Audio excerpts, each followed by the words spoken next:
Hello, everybody. Welcome to episode number 43 of the Make Music Income podcast. I'm Stevie B. This is Eric Copeland. You wouldn't know it because both of us look like, pretty regular run-of-the-mill dudes, but both Eric and I possess secret weapons that enable us to do all of the things we do very effectively. And you might not realize it, but you most likely possess some secret weapons yourself that you may or may not already be taking advantage of. If you're not taking advantage of them, then you absolutely should be. And perhaps some of the soon-to-be not-so-secret weapons that we're going to be sharing with you here in this episode will give you some ideas on how you can take advantage of some of your special powers. So we're going to get into that. But as always, let's do a little weekly recap. Eric, what's been going on? Well, it has been finals week for my musicians, students at the school I teach at. So they've been hot and heavy in Logic and Pro Tools, just cranking out verses and choruses and bridges. In this particular side of the course, we teach them music theory and song structure and all that kind of stuff. So there's a lot of work in getting them to write songs that don't just sound like the same loop going for 3 minutes, Yeah. And so no offense to loop makers, but trying to teach A-B type of song structure can be challenging, especially for people who just walk in as beat makers and are used to doing rap and hip hop and things like that. I got Hello Composers a little bit more off the ground this week with a fun day yesterday. We did a live listen to songs related to fall and autumn, and at the end I showed off a song of mine called Fall Again, which is something I bring out every time this time of year, kind of an autumn type of piano piece, and had about 5 or 6 people. Marty was there. I wasn't able to get Nice. Marty's song in. He didn't send it to my Hello Composers email, but I had a lot of people in there. I think what is his name? Pronounced Don, D-A-A-N, from your academy was in there. Do you know Don? Yeah, Dan. I say Dan. I don't know if I'm saying it right. I think it's Dan Don. Vanderbilt. Yeah. Very nice, and we listened to a lot of nice songs from different people.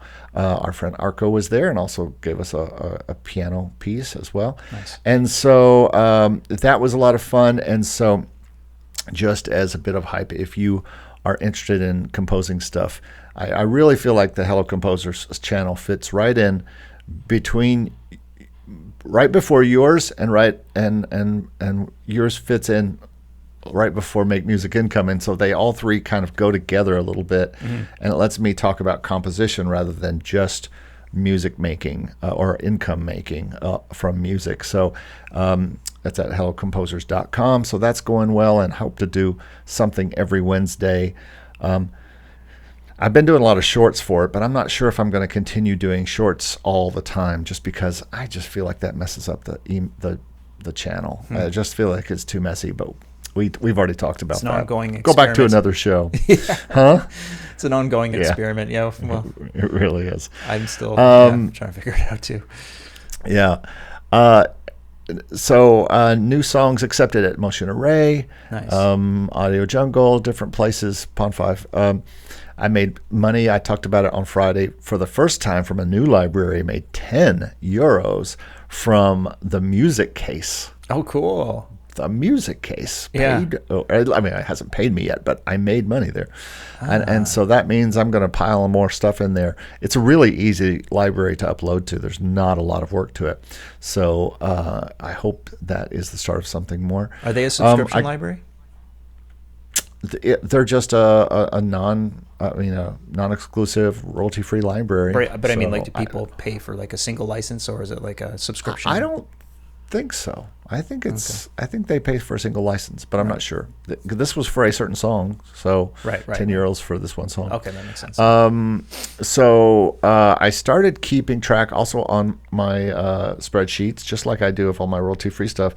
I've added in my sheet music sales because I got another sheet music sale today, and so far that's every bit the income that Pond 5 or any of those things are. So, and I've only got about half a dozen to 10 songs up at these arranging sites. So I'm going to put more and more sheet music up there and hope to get 25 to 50 done by the end of the year and in there, because people are downloading these things and paying for this sheet music, especially the bigger pieces where I made $49.99 off one sale. So yeah, pretty cool. I had the best month so far in Identify for July.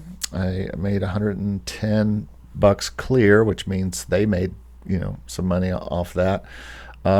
Continues to be mainly off one video, but I see every time more videos being captured and found, and I have to every month it's been more and more videos being found. Now not all of them are paying or pay some, and I announced why that is, because sometimes I didn't know this, because I had 83,000 downloads from one video, and it only paid like $1, and versus the other one that's paying hundreds of dollars. And I emailed Identify, and to their credit, they got right back to me and they said that is because it's ad generated, and if those views are gotten by ads that have already been paid for, then there's no income on the back end for them. In other words, someone paid to get those videos viewed. Those aren't actual views; they're paid views.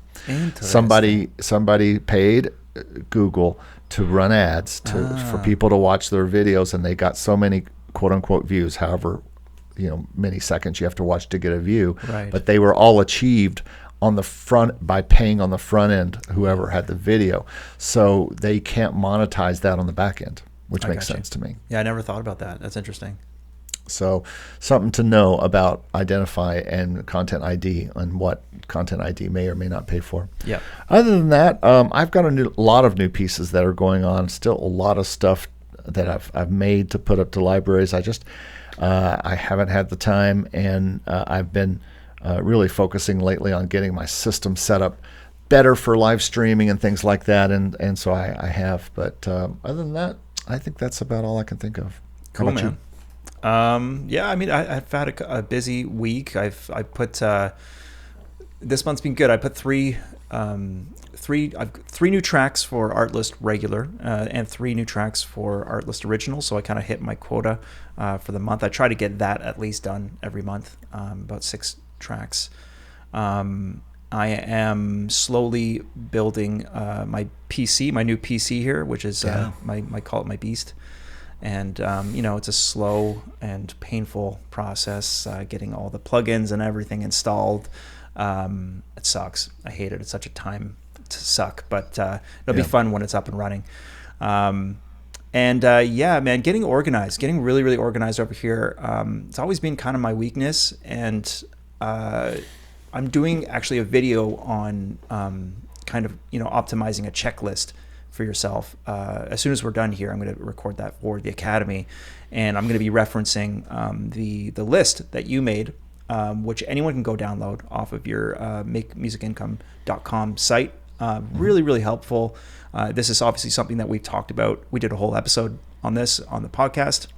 Yeah, can't remember what number that was, but that was a real game changer for me. And so I think everyone can take that list and start kind of, using whatever app or, Google Sheets or whatever they want to use, and start getting super organized, because I think it's just so helpful, especially when you're dealing with multiple libraries and you're trying to, quickly access things like stems and metadata, and it can become such a nightmare of organization so quickly, and it has kind of become that for me. So I've been really taking about an hour or 2 every day to start slowly putting everything together so that I can just access all this stuff that I need with a click of the button, and it's all linked together. It's going to be nice. So I'm going to share that progress with the Academy today, and hopefully get people inspired to do the same.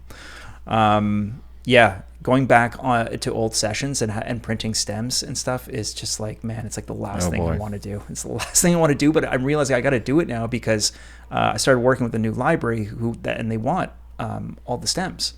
And I'm just like, I've never had to deal with this because, most of like Artlist and Motion Array and these royalty-free libraries that I've been working with for the last few years, and they don't want stems. They just want, alternate edits, and that's it. And that's, makes things considerably easier to handle. But stems is a whole new layer of just like, ugh. I've only had one library that asked for stems, and they now just ask me for the Logic file. And they do all the stems themselves, and I'm like, oh, good on you. Thank God for that. Good luck. But wouldn't they have to have all like the plugins and stuff that you're using, or I guess do you just print it all? No, I printed everything. Yeah. Everything is printed, and most of it was recorded live.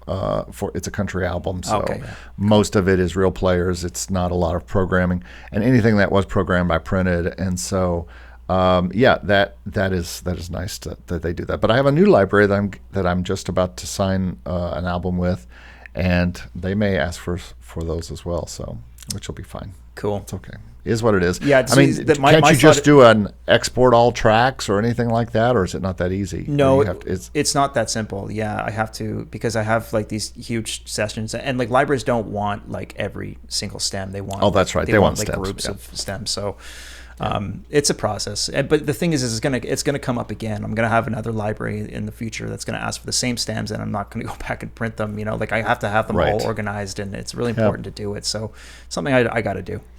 Yeah. I'm going to farm out some vocal work to someone on Soundbetter. This is something I've never done before. I have a couple of vocalists here in town that I've used, but I think I have kind of like, this specific vision for the way the vocals should sound. And I've been looking at Soundbetter a lot, and I found someone who I think is going to be a really good fit. I haven't reached out to them yet, but I've been putting the lyrics and the words together for this track, and I've never tried it. I'm really excited to try it. And if anyone hasn't heard of Soundbetter, you should go check it out. I think there's another site that's similar to it that where you can like just hire session vocalists, instrumentalists, whatever. You can hire mixers or producers too. It's all sorts of stuff. But I've never tried this, and I'm actually really excited to see how it goes. I've been using it for years. It's great. I mean, I've a lot of the last few records I've done for Sync, I have had and just different client songs that we're working on together where we need a vocalist. I have. Whoever I know in Nashville has not been the right choice or not been available, so we have scoured Soundbetter and used it quite a bit. That's cool, especially for the country album. I used it a lot. And when you purchased someone's work, there was it like a buyout where you or did you do some kind of arrangement with them collecting any kind of royalties or anything like that? I guess it depends. No, I send them a work for hire. Right. I have a standard work for hire sheet that I keep. I'll send it to you if you want me to. Sure. And then I just have them fill that out, and they're used to it. Any pro who is going to do work, and you're going to pay them, $250 or more or whatever, which is about standard, it seems. Yeah. It's a buyout. It's a buyout price. Unless they're doing some creative work, maybe then they'd want. Or you guys suppose I guess it all depends on who you're talking to. If they're doing top lines and things, then maybe. Yeah. But I prefer to make everything work for hire, and so I would rather pay. And a lot of people will just take the work for hire money to do the top line and not, because they'd rather have money in hand. Right. Who knows if it's ever going to make anything? But I guess it just becomes how much of the songwriting process were they part of, and how much, all that kind of stuff. So but I'm not. I've only hired singers to say, sing. That's your only job. Sing, and here's your money. And please sign the works for hire, and thank you very much. And it works great. That's cool, man. Great. Yeah, well, that's what I'm going to do. I'll let you guys know how it goes, but I'm excited for how that shapes out. In the Academy, I gave out some prizes just the other day to the winners of the 80s scoring contest. Who got the car? Who got the car? Oh, the Lambo? Yeah, man. That's for the next great. What a sweet prize. Top prize went to Alexandra. She did an absolutely fantastic job, and then Stanislav and Chad were second and third place, and got them some stuff from UJAM. And big thanks to UJAM for sponsoring the contest. It was super nice of them, and what else is new in the Academy? This coming Monday, I am doing a track breakdown with the legendary one and only Mr. Dave Kropp from 52 Qs. Cool. We're going to be dissecting one of his sessions and just talking about his process and his plugins and mixing techniques, and I'm just going to exhaust him with questions. He's going to be like, stop asking me so many questions. So he's breaking down your track, or you're breaking down his track? I'm going to break down his. I'm going to get him to share one of his sessions, and we're going to break it down. This is something I've done before on the Academy. So are you going to like comment on his thing, on his selections and sounds and things? Well, it's a chat. It'll be a chat, okay. And I just want to pick his brain and and see what kind of stuff he's using. I just think it's interesting for me, and I think it's interesting for other the members too, because the members see my production process and they see the same plugins that I use every time, and and they see that I'm using Logic, and it's just nice to have some variety. I think Dave's a Logic user too, but it's nice to have some variety, see how other people do things, and I get inspired by it. I think the members will find it interesting too, and Dave writes some great stuff, so I think it'll be really cool to kind of dig into it. And is that only available to your Production Academy for now? Yes. So you gotta cool. You gotta come to productionmusicacademy.com and really check it out. Get in on the fun. Some shameless self-promotion. Hey, if you don't get the Lambo, if you don't join, you can't get the Lambo. And yeah, exactly. So, it's an or at least Lambo something too. from you, Jam. If it's not an 80s Lambo, then it'll be some kind of plug-in digital product. Which is still cool, Oh, yeah. So, oh, yeah. All right, good. Well, let's get into it. Let's get into it. Okay, so let me share with you what I consider to be some of my secret weapons when it comes to being able to produce music. And I think these are kind of the core things to me that are really helpful in terms of being able to kind of convert my skills into an income. And some of these I've developed quite recently. Others they've been kind of brewing for a long time now. But from top to bottom, I think one of my more recent skills that I think is extremely helpful for me is just quick editing skills when it comes to video and audio. Learning to be a quick editor is, there's just so little time in the day. I gotta be super fast, and this really helps me with getting tracks finished quickly, and it helps me with putting out my YouTube and my Academy content. Learning those shortcuts, getting your mouse configured so you can do the shortcuts like really easily. Those things are super helpful to me, and that's kind of like a secret weapon for myself. Also, organizing sounds and template building. Now, like I said at the beginning of this podcast, I'm not like a brilliantly organized person. I've got a lot of work still to do in that department, but that being said, like I'm pretty organized when it comes to getting like track settings, for example, in the DAW. Like all the shortcuts that you can take, that would otherwise just bite into the time, like loading up contact instruments, loading up plugins and everything. All those should be really, really quick. Templates, whether you're a template person or not, that's another discussion. But I often make templates for myself, and they're not like super elaborate templates, but they're like track starters. They're like, okay, here's the essential stuff I need to get the ideas started. Let me comment just on that for a second. One of the main things when that the school that I work for, we work with kind of building producers from scratch, building people, introducing them to Pro Tools, introducing them to Logic. And one of the main things that I have gotten more and more focused on is correct organization of files, naming things correctly and placing them in the right directory. You wouldn't believe the drives of these students, and things are just everywhere. And what I want to see when I open up that drive is 101. a folder that says 101, that's which is the first class they do, and then a folder that says 102. Nothing else on the front of that drive. It's kind of like a desktop that's got 1,000 things on it. When I open up my desktop, I don't want to see anything except maybe just a folder or two or a drive or something like that. I don't have much on my desktop. Mm-hmm. But I know some engineers that their desktop is full of stuff. How they can see anything on there, I have no idea. Yeah. And it also slows down your machine. But getting back to the correct naming of things, that's a secret weapon in and of itself. If you can have great file management and really have folders inside of folders inside of folders so that everything makes sense. I have to do this because I have so many brands that I work on that are mine, totally. From my licensing brands to my artist brands to my client brands to all these things. They all have to be in different places. I have a drive just for my sounds. I have a drive just for my clients, and I have a drive just for me. And inside each of those drives, every client is named, or every one of my brands is named, or every one of the sound or things is.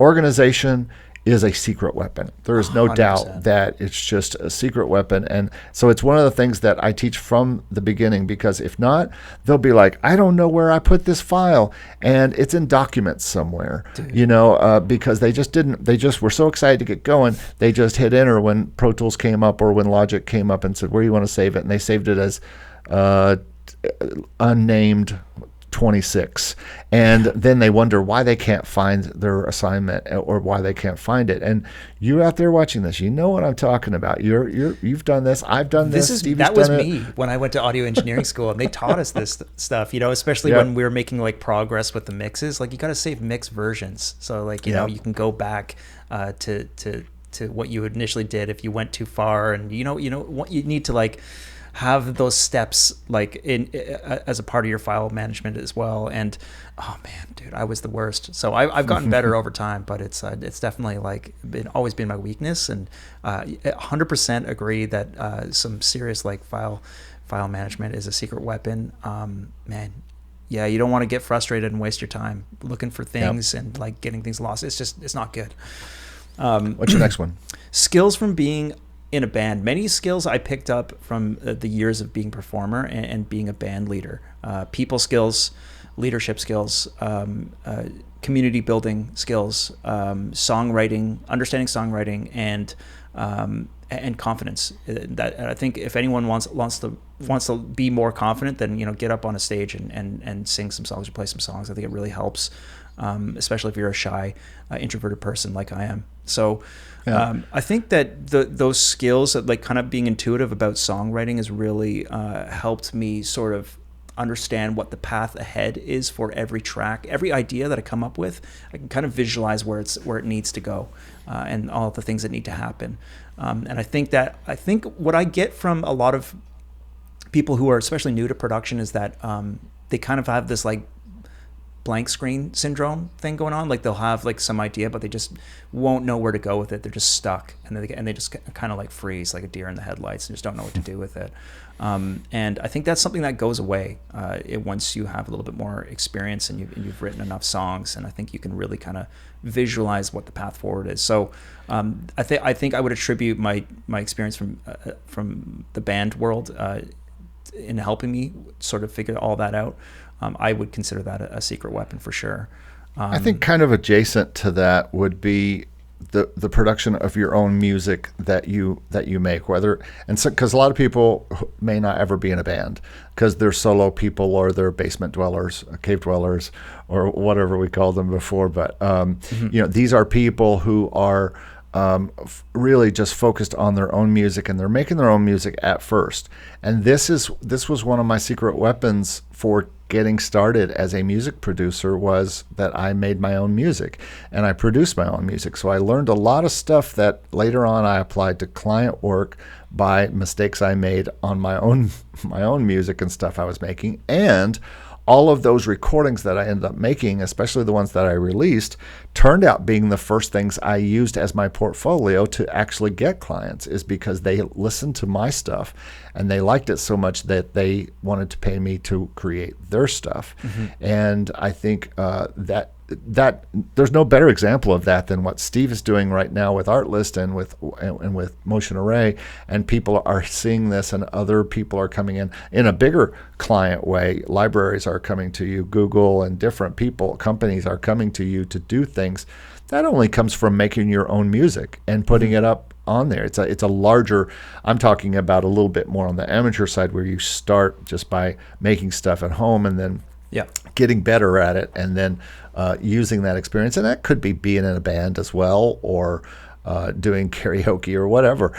All those things could be things that kind of make you better in order to get more work and then transfer that onto your clients for sure. Yeah, totally. And that's a fair point. Not everyone is going to be in a band or be on a stage. There's other ways of putting yourself out there and performing without having to get on an actual physical stage. Yeah, just SoundCloud. Putting yourself on SoundCloud, and that being the first step of saying, hey, I made this. It's on SoundCloud. Go listen to it. And I've used SoundClouds both to get clients and to get libraries before. So SoundCloud is as a simple and easy first step of a way to put your music up without putting it on Spotify or putting it on YouTube or anything like that. So totally. I always thought of SoundCloud as like Spotify training wheels. Yeah, and it's the recording musician's version of gigs. Because you may or may not get. It may be a free gig. It may be playing out in front of people, or whatever. And so putting it on SoundCloud is a way to experiment and see if people like it. I think one more secret weapon that I want to touch on here is listening skills. I think that like a lot of folks that are reaching out to me and asking, for advice on some of the music that they've submitted to Artlist or Motion Array that maybe got turned down the first time around. I say the same thing in almost every response to these emails or messages that I get, and it's like, man, you got to set aside some serious time and listen to what is going on these libraries. You got to really, really, really listen. And I'm not talking about just listening to a couple tracks. Like spend like some serious time like listening to all the types of genres and stuff that's going on in a library, and you'll get a much better sense of what you need to do. I spend a lot of time listening, to anything from like interesting Spotify playlists, to listening to the work that my members of the Academy are sending me, to listening to my own music, to listening to other bands, and also listening to the stuff that's on the Artlist. Like I need to be always very well informed about what the trends are in the marketplace, and you need to understand those really deeply in order to, I think, deliver something that's going to be like a good fit for a library. And I go on about that a lot, but I'm serious. Like you really, really do got to spend some time listening. It can't be that you just really dig your own tracks. You think they're great, and you send them off, and then you're like, why didn't they accept them? Well, they could be amazing, but it might not be the right stylistic fit for the library, and it may just be a matter of having to do a few small things to change that, especially if you have the good mixes and good production shops to start with. So I think that's a weapon for me, just listening skills, listening. And I think that goes for we obviously talk a lot about libraries and licensing here, but it also goes towards almost any other type of client you're trying to please, whether you're trying to please a singer who comes to you and says, okay, I've done some recordings before, but now I want to move towards this sound. And so you've got to be able to really spend time before you get on your guitar or your keyboard or you start doing anything in a DAW. Don't jump right in your DAW.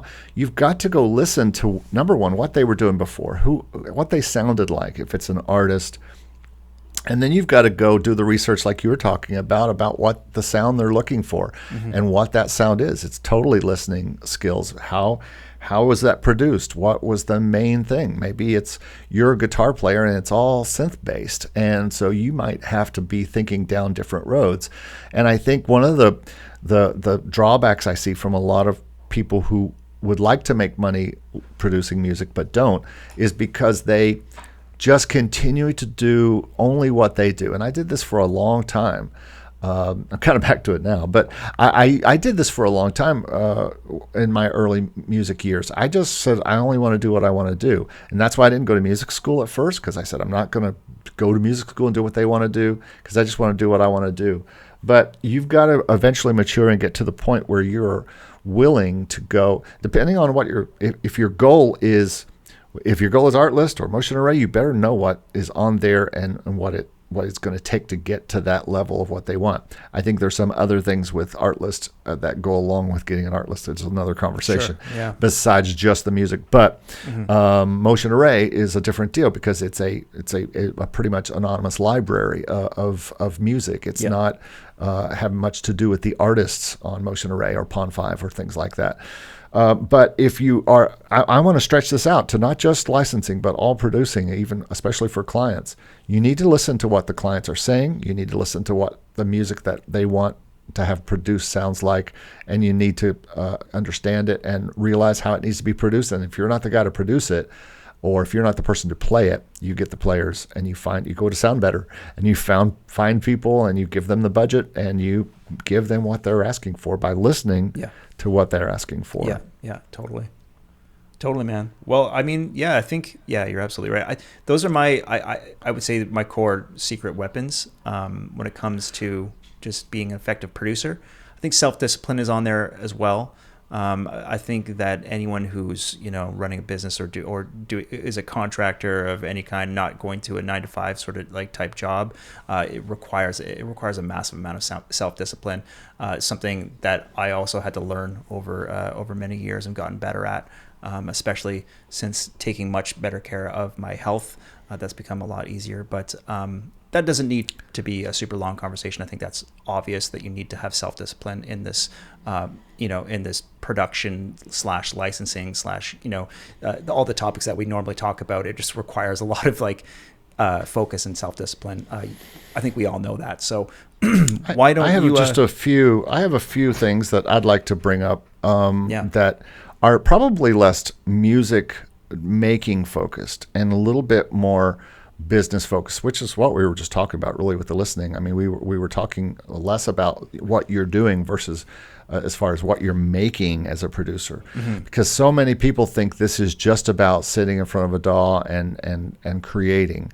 And I think there's so much more to being a successful producer. And my secret weapons have always been, number one, doing the listening and the talking with people before you produce them, and doing that kind of that consulting or research up front. And if it's licensing, well, you're gonna do that by finding a library or a person who needs the work or a client. If it's a client that's just walked in and wants you to produce them, well, then there's the stuff we were just talking about, listening to their previous work. But there's also sometimes just talking to them about what they want to do career-wise. And I think to be a good music producer, if you're thinking about being a music producer and other than just, a music producer doesn't mean you're just sitting in front of a DAW. A music producer could be a lot of things. Getting on Soundbetter and finding the right musicians like you were talking about, getting the right musicians, singers, all that kind of stuff. Sometimes it's an engineering job that is beyond you, and you have to hire an engineer to do the engineering for you, to do the mix and the master for you. Always hire people who are better than you if it's something that you can do. If the client can afford it, and you can do it. Now, I know everybody watching this is a lot of times a one-man show. So that is what it is. But being a one-man show, there are other things you can do for clients other than just the music. And one of my secret weapons is that I happen to know how to do websites. I happen to know how to do Photoshop. And I happen to know how to make them artwork and how to help them take the steps after they get their music done to get it out and distribute it and all these kind of marketing tasks. And the reason I know all that stuff is because I do it for my own music. And so almost everybody I'm talking to is doing some kind of marketing for yourself, whether you're licensing it or you're putting it on Spotify or whatever. You're already doing that. Those are services that you can sell along with your producing that are going to make you a more dimensional bigger dimensional person for a client than just somebody who can whip up something in Logic. So it's think interesting how it's like in this DIY sort of culture that we're in, and like so many folks that we speak to that are in the Discord and doing the royalty free music or the sync licensing kind of stuff. We're expected to do all these things. We're expected to be our own producers, arrangers, mixers, mastering engineers. We're doing the artworks for our album and stuff. Like I certainly have been in the position where I've just for a long time now where that's all expected of me, and I've been kind of down to dive into all of it because I know that if you get good enough at all these little things, then you could kind of farm out little pieces of it. It's like if you get really if you happen to be you have some serious skills in the visual arts department, then you could get hired as to make other people's album artworks as well. So, or it's just part of the contract. When you start with them, and that's part of the consulting thing I was talking about, where you're saying, "Oh, what's your end goal here? Oh, to be on Spotify? Well, here I can help you do all of it, from choosing the songs to producing them, obviously, to then going and marketing them on Spotify. And have you ever heard of Pond 5? Have you ever heard of putting your songs out in licensing? Have you ever heard of this? Have you heard of SoundCloud? Have you heard of, do you have a Facebook page? All these kind of things that you probably already know how to do because you're doing it for your own producer self. Yeah. You could do it for clients, and it's a secret weapon that a lot of people don't think about in finding more work. And because I know a lot of people watching this think, it's just easier to make something and put it on Pond 5. Well, sure it is. But you're coming to this channel to find out how to make music income. And so that's why we talk about things like gigs, and we talk about things like teaching, and we talk about things like producing other artists. These are other ways to make music income that can support your habit, that can support your addiction to creating and licensing. That may not pay enough for you to pay your bills. You're looking for money to pay your bills and quit that other job. I've got it for you. It's called producing, but you've got to serve the client maybe in more ways than only just DAW work. Yeah, I mean, especially in this day and age, I think the idea of being a producer has really kind of opened up to all these different. It's not as clear cut as it used to be, I think.